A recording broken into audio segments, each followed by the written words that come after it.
जब वो मेरे पास पहली बार आई थी तब उनकी कंप्लेन थी कि उनका वज़न बढ़ता ही जा रहा है।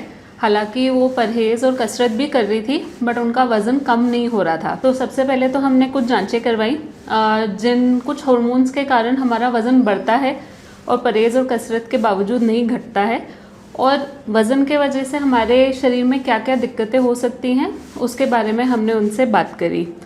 उनकी जांचों से हमें पता चला कि मोटापे के कारण उनको शुगर, ब्लड प्रेशर और कोलेस्ट्रॉल की बीमारियां हो चुकी थी। रुबीना जी को फिर हमने प्रॉपर डाइट और लाइफस्टाइल काउंसलिंग करी और दवाइयों पे चालू करा, जिनसे करीबन 3 महीने में उनका 10 से 11 केजी वज़न कम हुआ है।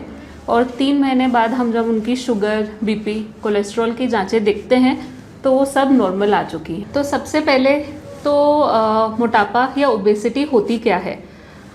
ओबेसिटी एक हम BMI से कैलकुलेट करते हैं। ऑल ओवर द वर्ल्ड अगर हमारा BMI 30 से ऊपर होता है तो हम उसको ओबेसिटी बोलते हैं। बट जो भारत की पॉपुलेशन है, हम देखते हैं कि हमारा वज़न इतना भी नहीं बढ़ता, बट जो मोटापा है वो कमर पे ज़्यादा होता है और वो ही आगे चल के हार्ट अटैक, लकवा, ब्लड प्रेशर इन सब से लिंक होता है। तो भारतीय पॉपुलेशन के लिए अगर आपका BMI 25 से ज़्यादा है तो हम इसको ओबेसिटी मानते हैं। अभी हमारे पास ऐसी दवाइयाँ अवेलेबल हैं जो आपका वज़न कम करने में आपकी हेल्प करती हैं। पहले ऐसा माना जाता था कि मोटापा खराब जीवन शैली, खराब लाइफस्टाइल के कारण होती है, बट आजकल हम मोटापे को भी एक बीमारी ही मानते हैं। कुछ लोगों को डायबिटीज़ होती है, कुछ लोगों को लकवा होता है और कुछ लोगों को मोटापा होता है। तो इसलिए बहुत ज़रूरी है कि अगर आपका वज़न बढ़ रहा है या वज़न के कारण आपको और कोई दिक्कतें हो रही हैं तो सबसे पहले हम अपना वज़न को टारगेट करें।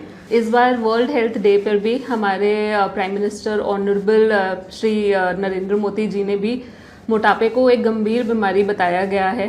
2050 के करीबन भारत में करीबन 44 करोड़ लोग को मोटापा होने की आशंका है।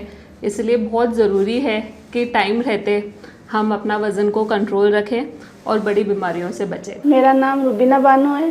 मैं नावा सिटी की रहने वाली हूँ। मेरा वज़न बहुत ज़्यादा हो रहा था, 46 किलो हो रहा था।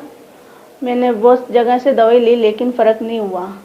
मुझे किसी ने मेरठ सिटी में बताया कि थायराइड की मैडम क्षेत्रपाल हॉस्पिटल में बैठते हैं, तो उनके कारण मैं क्षेत्रपाल हॉस्पिटल आई। फिर मैंने दीप्ति मैम को दिखाया, इनसे मैंने दवाई वगैरह ली तो मेरा 10 किलो वेट कम हो गया। अभी भी दवाई ले रही हूँ, 2 महीने हो गए और भी लेंगी। ताज़ा खबरों के लिए देखते रहें सरेराह न्यूज़। अपना फ़ोन उठाएं और सब्सक्राइब करना ना भूलें।